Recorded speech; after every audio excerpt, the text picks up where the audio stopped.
यसै परीक्षाको समयमा परीक्षा हलभित्र भेटिएका मोबाइल लगायतका इलेक्ट्रोनिक डिभाइस चाहिँ हामीले तत्काल जफत गर्ने र त्यसलाई चाहिँ नष्ट गर्ने भनेर निकालेको थियो।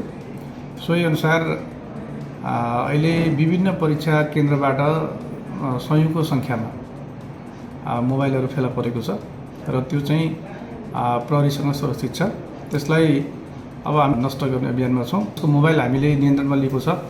सार्वजनिक सूचना जारी गरेर परीक्षामा निषेध गरिएका सामग्रीहरू प्रहरीले खोज तलासको क्रममा बाहिरै गेटमा फेला पार्दाखेरि चाहिँ परीक्षा सकिसकेपछि अभिभावकलाई जिम्मा दिने भनेर भनिएको थियो। सोही अनुसार फिर्ता पनि गरिसकेको छ भने परीक्षा हलभित्र भेटिएका सामग्रीहरू चाहिँ पूर्ण रूपमा नष्ट हुन्छ।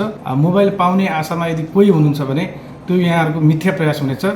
कृपया यो समाचार चाहिँ सुनिसकेपछि, यो समाचार पढिसकेपछि तपाईँले यसतर्फ चाहिँ प्रयास नगर्न पनि म अनुरोध गर्न चाहन्छु।